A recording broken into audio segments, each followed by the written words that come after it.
मसीह में मेरे प्रियों, आज 8 मई 2022 रोज़ की रोटी इस अध्ययन में मैं आपका स्वागत करता हूं और आप सबों का अभिनंदन करता हूं। आज के लिए परमेश्वर का वचन है भजन संहिता 28 अध्याय और 7 पद, साम्स चैप्टर 28 वर्स 7। यहाँ पर इस प्रकार से लिखा हुआ है, यहोवा मेरा बल और मेरी ढाल है, उस पर भरोसा रखने से मेरे मन को सहायता मिली है, इसलिए मेरा हृदय प्रफुल्लित है और मैं गीत गाकर उसका धन्यवाद करूंगा। हालेलुया। मसीह में मेरे प्रियों, परमेश्वर ने मनुष्य को बड़ा ही खूबसूरती से बनाया। उसकी रचना जो है एक दूसरे की सहायता करने के लिए परमेश्वर ने बनाया है। परमेश्वर ने जब मनुष्य को बनाया, उनको पुरुष और स्त्री ऐसा बनाया है और ये दोनों एक दूसरे की सहायता करने के लिए परमेश्वर ने दोनों को बनाया है। हम देखते हैं हमारे जीवन में हम बहुत लोगों की सहायता करते हैं। अनेक लोग संसार में ऐसे होते भी हैं जो कभी एक दूसरे की सहायता नहीं करते हैं, परंतु परमेश्वर ने हमारी रचना इस प्रकार से की है कि हम एक दूसरे के साथ रहने वाले लोग हैं। हम सामाजिक प्राणी हैं। हम एकांत में अकेले नहीं जी सकते, परंतु हमारी सृष्टि, हमारी रचना इस प्रकार से की गई है कि हम मनुष्यों के साथ, लोगों के साथ मेल मिलाप संगति में रहने वाले लोग बने। और इसलिए जब हम साथ रहते हैं तो एक दूसरे की मदद करने की समय भी आ जाती है और हम मदद बहुत करते हैं। दूसरों की सहायता करते करते करते हम थक जाते हैं।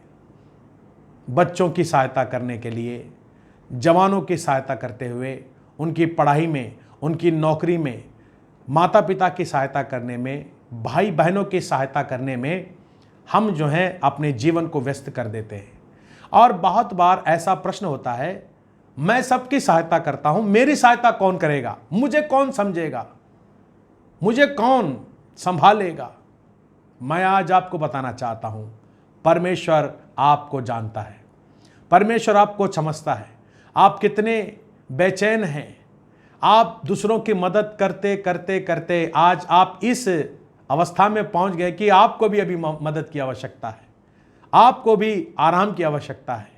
मसीह में मेरे प्रियों, जो आज मुझे देख रहे हैं और जो आप मुझे सुन रहे हैं, मैं आपको बताना चाहता हूं, परमेश्वर आपका बल है।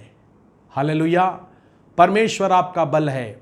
आज शायद आप थके हों, परेशान हो, निराश हो, हताश हो, मन टूटा है।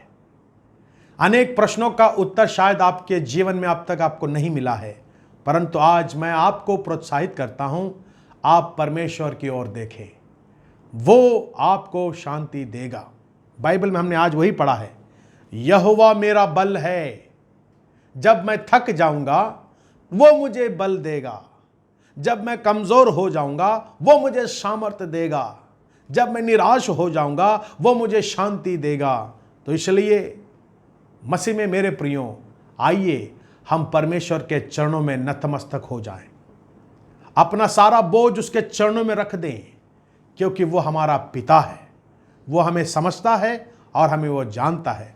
आपको वो संभालेगा, आपको वो आशीष देगा, आपके सारे कष्टों को वो दूर करेगा, आपके आंसुओं को पहुंचेगा और आपके जीवन में एक नया उमंग, एक नया जोश, एक नई ऊर्जा, एक नई ताकत वो देकर आत्मा के द्वारा आपको वो चलाएगा। परमेश्वर आपको आशीष देने पाए। प्रार्थना करें। हमारे स्वर्गीय प्रेमी पिता परमेश्वर, हम धन्यवाद देते हैं कि आप दया के सागर हैं, आप महान परमेश्वर हैं, आप हमारे बल हैं और आप हमारे ढाल हैं।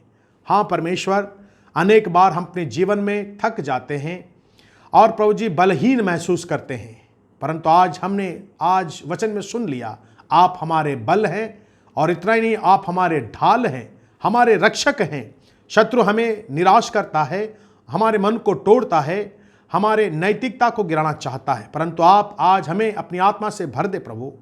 जितने मुझे सुन रहे हैं, प्रत्येक के जीवन में एक नया बदलाव आने पाए, चंगाई आने पाए, उनके जीवन में प्रभु बड़े अद्भुत काम कर, अपनी आत्मा की अग्नि को उनके जीवन में उंडेल, ताकि एक नई ताकत को पाएं और आपके लिए सेवा कर सकें। परमेश्वर, हम प्रार्थना करते हैं आपकी इच्छा के केंद्र में हमारे जीवन को आप रखें, ताकि हम आपके नाम की महिमा करने वाले हो सकें। सबों पर आपकी आशीष हो, बच्चों पर, जवानों पर, बड़ों पर, बुजुर्गों पर आपकी आशीष हो। आज के कार्य करने के लिए एक नई सामर्थ्य और नई ऊर्जा हमें आप देवें। आपके वचन के मुताबिक हमारे जीवन में बड़े अद्भुत काम करें। हम धन्यवाद देते हैं हमारी प्रार्थना सुनने के लिए। प्रार्थना हमारे उद्धारकर्ता प्रभु यीशु मसीह के जीवित नाम से मांगते हैं, आमीन।